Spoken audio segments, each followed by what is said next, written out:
दिल पर चोट पड़ी है तब तो आह लबों तक आई है, यूं ही छन से बोल उठना तो शीशे का दस्तूर नहीं। नमस्कार, मैं हूं राजीव और आप देख रहे हैं घूमता हुआ आईना। देश के लोगों को मोदी सरकार ने एक बार फिर नोटबंदी का झटका दिया है। आरबीआई ने 2000 के नोट बंद करने का ऐलान किया है। महज 7 सालों में 2000 के नोटों की विदाई मोदी सरकार ने कर दी है। वैसे कमाल देखिए दोस्तों कि पिछली बार नोटबंदी के ऐलान के बाद मोदी जी जापान चले गए थे और इस बार भी वे जापान में ही हैं। देश के लोगों को बड़ी चिंता में डालकर मोदी जी विदेश यात्रा पर निकल गए।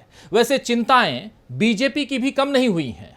कर्नाटक का चुनाव बुरी तरह हारने के बाद बीजेपी यही समझने लगी है कि आखिर हिंदुत्व का दांव फेल कैसे हुआ। बीजेपी अपनी हार के कारणों की पड़ताल में लगी है और इस बीच कांग्रेस ने कर्नाटक में सरकार का गठन कर लिया और सिद्धारमैया ने मुख्यमंत्री पद की शपथ भी एक भव्य समारोह में ले ली। यह महज शपथ ग्रहण समारोह ही नहीं था दोस्तों, बल्कि कांग्रेस के एक नए दौर का आगाज भी था। इस समारोह के बहाने कांग्रेस ने विपक्षी एकता का प्रदर्शन किया। आप जानते ही हैं कि अगले साल मोदी सरकार का कार्यकाल पूरा हो रहा है और देश में एक बार फिर से नई सरकार चुनी जाएगी। बीजेपी तो ये मानकर चल रही है कि देश की सत्ता अगले 50 सालों तक उसके पास रहने वाली है। और इसी साल मार्च में आपको याद हो शायद कि अमित शाह जो देश के गृह मंत्री हैं, उन्होंने ऐलान कर दिया था कि मोदी जी तीसरी बार यानी 2024 में मोदी जी तीसरी बार प्रधानमंत्री बनेंगे और बीजेपी को पिछली दफा से ज्यादा यानी 303 सीटों से ज्यादा सीटें मिलेंगी और एनडीए फिर से बहुमत हासिल करेगा। अमित शाह ने एक कार्यक्रम में यह बात कही थी और यह भी कहा था उन्होंने कि नरेंद्र मोदी सरकार के आने के बाद 3 अहम मुद्दों, जिनमें जम्मू कश्मीर, पूर्वोत्तर और नक्सली समस्या का मोटे तौर पर समाधान कर दिया गया है। यानी 370 हटा दिया गया, पूर्वोत्तर बिल्कुल शांत है और नक्सली समस्या खत्म हो गई। उन्होंने यह भी कहा था कि 1970 के बाद पहली बार ऐसा होगा जब प्रधानमंत्री नरेंद्र मोदी को लगातार तीसरे कार्यकाल के लिए जनादेश मिलेगा। अमित शाह ने चुनाव होने से पहले ही नतीजों का ऐलान कर दिया था, लेकिन वो मार्च की बात थी दोस्तों। उसके बाद तो देश का मौसम बहुत बदल चुका है। अप्रैल में छत्तीसगढ़ में नक्सली हमला हुआ, पूर्वोत्तर में मणिपुर अशांत है, जल रहा है और कश्मीर में कश्मीरी पंडित अब भी डरे हुए हैं। यानी अमित शाह जिन समस्याओं को सुलझाने का दावा कर रहे थे वो गलत निकले। अमित शाह ने तो कर्नाटक चुनाव में भी सत्ता में दोबारा लौटने का दावा किया था, आप याद कीजिए। तब बीजेपी के चाणक्य कहे जाने वाले अमित शाह की बात को बहुत से लोग सही ठहरा रहे थे। अब अमित शाह को सही मानने वाले लोग भी 2000 के नोट की तरह गायब हो रहे हैं और हो सकता है कि जल्द ही नई शक्ल सूरत में ऐसे लोग कांग्रेस के खेमे में दिखाई दें। राजनीति में यही होता है दोस्तों। जो लोग अब तक राहुल गांधी को राजनीति में नौसिखिया ठहरा रहे थे, वही अब राहुल गांधी की भारत जोड़ो यात्रा का कमाल कर्नाटक में मान रहे हैं और उम्मीद जतला रहे हैं कि अब सारे देश में इस तरह की यात्रा, जो खासकर भारत जोड़ो यात्रा हुई है, उसका असर चुनाव में देखने को मिलेगा। कर्नाटक की जीत के बाद कांग्रेस की ही नहीं बल्कि विपक्षी खेमे में भी उत्साह है और नीतीश कुमार जिस विपक्षी एकता को कायम करने की कोशिश में हैं, वह साकार होती हुई भी दिख रही है। ऐसा लग रहा है कि 2024 के सफर में कर्नाटक मील का पत्थर यानी माइलस्टोन साबित होने वाला है। कर्नाटक से आगे कांग्रेस के लिए भविष्य उज्जवल दिख रहा है, वहीं बीजेपी के सामने अभी कई रोड़े नजर आ रहे हैं। सवाल कई खड़े हो रहे हैं कि पीएम नरेंद्र मोदी किस तरह दूसरी नोटबंदी के बाद लोगों का भरोसा जीतेंगे। कैसे कर्नाटक के बाद बीजेपी उन राज्यों में सत्ता बचा पाएगी जहां ऑपरेशन लोटस से उसने सरकार बनाई। कैसे विधानसभा चुनाव में कांग्रेस का मुकाबला कर पाएगी बीजेपी और किस तरह विपक्षी मोर्चे के सामने बीजेपी टिक पाएगी। ऐसे कई सवाल हैं जिनके जवाब बीजेपी को अपनी नाव डूबने से बचाने के लिए तलाशने होंगे। तो आइए दोस्तों, आज आईने की नजर से पड़ताल करेंगे कि क्या बीजेपी बचा पाएगी अपनी डूबती नाव या कांग्रेस 2024 तक हर तूफान से टक्कर लेकर अपना परचम लहराएगी।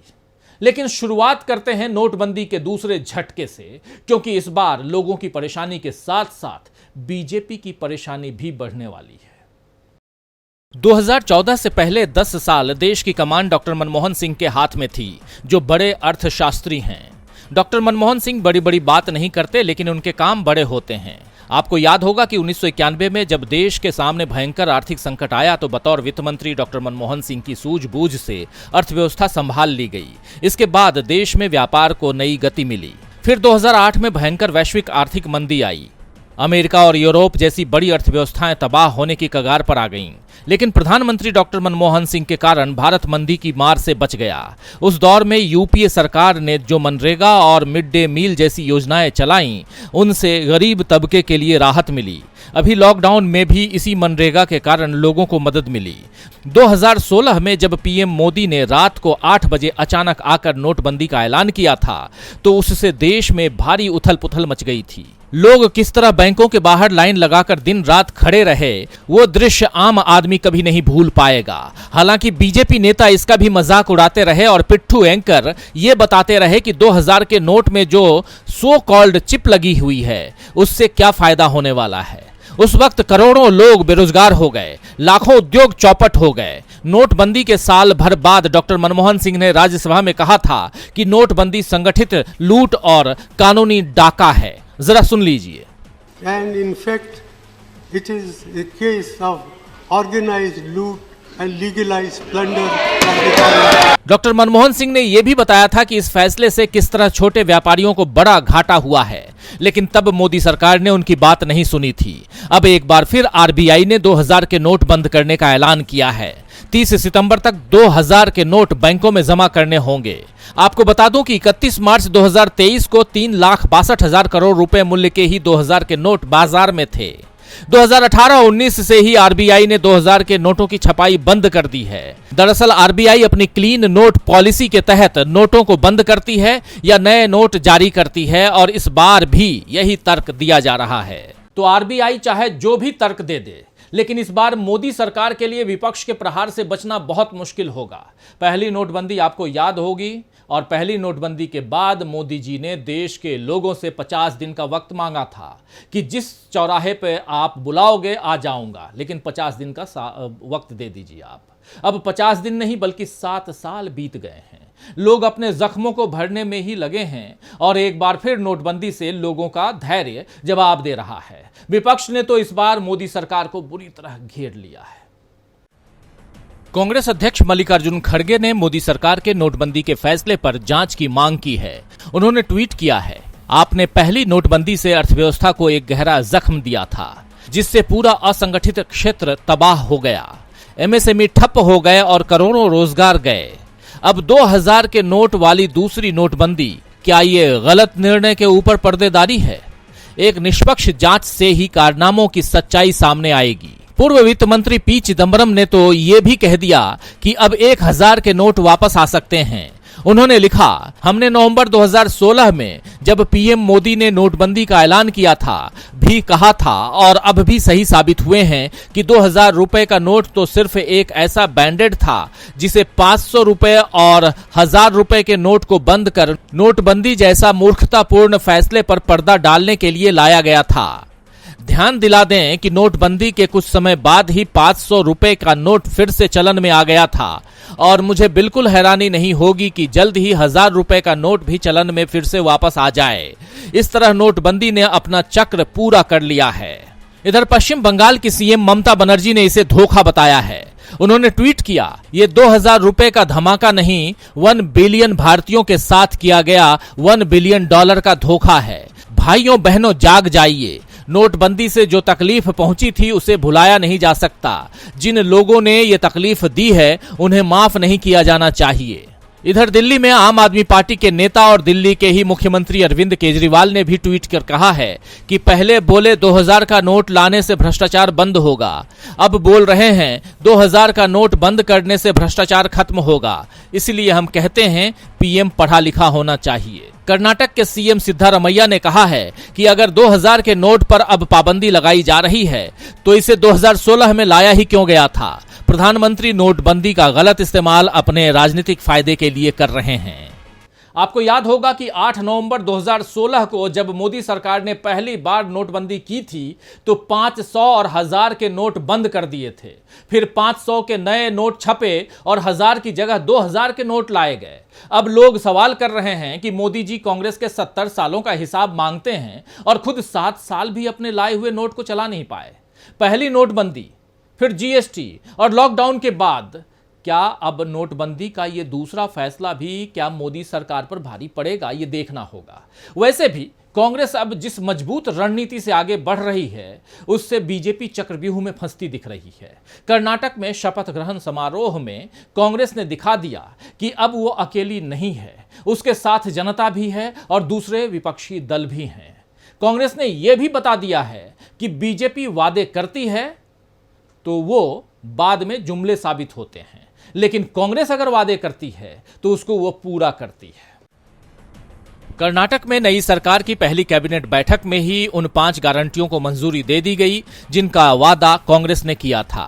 गृह लक्ष्मी यानी प्रत्येक घर की महिला प्रमुख को 2000 रुपए, गृह ज्योति यानी प्रत्येक बीपीएल परिवार को 200 यूनिट तक बिजली मुफ्त, अन्य भाग्य यानी प्रत्येक बीपीएल परिवार को 10 किलोग्राम चावल, शक्ति यानी महिलाओं के लिए मुफ्त बस सेवा और युवा निधि यानी प्रत्येक बेरोजगार ग्रेजुएट को 2 साल तक 3000 रुपए प्रति महीने और बेरोजगार डिप्लोमा धारकों को 1500 रुपए प्रति महीने। इन 5 वादों का कांग्रेस की जीत में बड़ा योगदान रहा। इसके अलावा कर्नाटक की महिला मतदाताओं के कारण कांग्रेस को बड़ी जीत मिली। राज्य में 2,59,00,000 महिला मतदाता हैं और इस बार 72.7% महिलाओं ने मतदान किया। बेरोजगारी और महंगाई का असर महिलाओं ने अपने परिवारों पर महसूस किया। आपको याद दिला दूं कि 2013 में जब सिद्धारमैया सीएम थे तो उन्होंने अन्न भाग्य योजना और इंदिरा कैंटीन जैसी योजनाएं चलाई थीं, लेकिन बीजेपी ने इसे बंद कर दिया था। अब कांग्रेस ने फिर से ऐसे ही वादे किए तो महिलाओं ने कांग्रेस को अपनी पहली पसंद बनाया। इसके अलावा राहुल गांधी भारत जोड़ो यात्रा में जिस तरह लोगों से जुड़ रहे थे उसमें भी कांग्रेस का जनाधार बढ़ा। कर्नाटक के बेंगलुरु में कांग्रेस की नई नवेली सरकार के शपथ ग्रहण समारोह में राहुल गांधी ने कहा कि आपने अपना प्यार और अपनी शक्ति कांग्रेस पार्टी को दी, हम इस बात को कभी नहीं भूलेंगे। ये सरकार दिल से आपके लिए काम करेगी, हम झूठे वादे नहीं करते, हम वादे पूरे करेंगे। तो राहुल गांधी भरोसा दिला रहे हैं कि कांग्रेस सरकार वादे पूरा करेगी, जबकि बीजेपी लोगों के बीच तेजी से अपना भरोसा खोती जा रही है। जब लोग महंगाई और नफरत के कारण बढ़ रही हिंसा और बेरोजगारी जैसी गंभीर समस्याओं पर पीएम नरेंद्र मोदी से आश्वासन चाहते थे तो मोदी जी उन्हें बजरंग बली की जय बोलने की सीख दे रहे थे। भ्रष्टाचार पर कांग्रेस जवाब मांग रही थी और मोदी जी गांधी परिवार पर तंज कसने में लगे हुए थे। बीजेपी के समर्पित कार्यकर्ता ये देखकर भी दुखी थे कि किस तरह वरिष्ठ नेताओं को नजरअंदाज किया जा रहा है। इन तमाम बातों से कर्नाटक में बीजेपी की नाव किनारे नहीं लग पाई और बीच मझधार में ही डूब गई। एक राज्य में बीजेपी हारी है और अभी कई राज्यों के चुनाव सामने हैं, यानी बाकी हैं, और ऐसे में विपक्ष भी बीजेपी की नाव को डुबाने की तैयारी में लगा हुआ है। कर्नाटक का शपथ ग्रहण समारोह विपक्षी एकता के प्रदर्शन का मंच भी बना। जेडीयू, आरजेडी, डीएमके, टीएमसी और जेएमएम जैसे कई दलों के नेता समारोह में एक साथ एक मंच पर जुटे। बिहार के सीएम नीतीश कुमार तो पहले ही विपक्षी एकता बनाने में जुटे हुए हैं। नीतीश कुमार ने अलग अलग दलों के नेताओं से पिछले महीनों में मुलाकातें भी की हैं। आइए जरा नीतीश कुमार की विपक्षी दलों के नेताओं से मुलाकात पर एक नजर डालते हैं। 31 अगस्त 2022 तेलंगाना के सीएम और टीआरएस नेता केसीआर, 12 अप्रैल 2023 कांग्रेस नेता राहुल गांधी और कांग्रेस अध्यक्ष मल्लिकार्जुन खड़गे और इसी दिन दिल्ली में आम आदमी पार्टी के नेता अरविंद केजरीवाल, 24 अप्रैल 2023 पश्चिम बंगाल की मुख्यमंत्री और तृणमूल कांग्रेस की प्रमुख ममता बनर्जी और इसी दिन उत्तर प्रदेश के पूर्व मुख्यमंत्री अखिलेश यादव, 9 मई 2023 ओडिशा के मुख्यमंत्री नवीन पटनायक, 10 मई 2023 झारखंड के सीएम हेमंत सोरेन, 11 मई 2023 एनसीपी के अध्यक्ष शरद पवार और शिवसेना यूबीटी के नेता उद्धव ठाकरे और 21 मई 2023 दिल्ली में आम आदमी पार्टी के नेता अरविंद केजरीवाल से नीतीश कुमार ने मुलाकात की। दरअसल आंकड़े बताते हैं कि 2019 के लोकसभा चुनाव में बीजेपी को करीब 38% वोट मिले थे और इन 38% वोट के साथ बीजेपी 303 सीटें पाई थी। वहीं दूसरे नंबर पर कांग्रेस रही थी जिसे करीब 20% वोट और महज 52 सीटें मिली थीं। टीएमसी यानी तृणमूल कांग्रेस पार्टी को 4% से ज्यादा वोट मिले थे और उसने 22 सीटें जीती थीं, जबकि एनसीपी नेशनलिस्ट कांग्रेस पार्टी को करीब 1.5% वोट मिले थे और उसके 5 सांसद जीतकर आए थे। वहीं शिवसेना 18, जेडीयू 16 और समाजवादी पार्टी 5 सीटें जीत सकी थीं।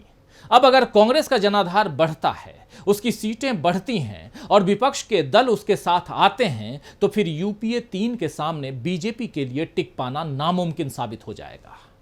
पिछले चुनाव में विपक्ष बिखरा हुआ था, उस पर से पुलवामा के कारण राष्ट्रवाद की लहर बीजेपी को फायदा दे गई। मगर अभी देश के किसान, नौजवान और पहलवान सभी बीजेपी से दुखी और परेशान हो गए हैं। कांग्रेस ने बीजेपी की इस कमजोर कड़ी की शिनाख्त कर ली है और अब पार्टी पूरी प्लानिंग से बीजेपी को हराने के लिए तैयार हो रही है। इस सियासी तूफान में क्या बीजेपी बचा पाएगी अपनी नैया, ये देखना होगा। खैर, शायर जफर इकबाल ने ठीक ही फरमाया है कि बदलती रहती है मेरी भी कैफियत क्या कुछ, बदलती रहती है मेरी भी कैफियत क्या कुछ, कि आग ही नहीं रहता धुआं भी होता हूं। तो आज के लिए बस इतना ही, फिर मिलेंगे खबरों के नए आईने के साथ। तब तक देखते रहिए डीवी लाइव। नमस्कार।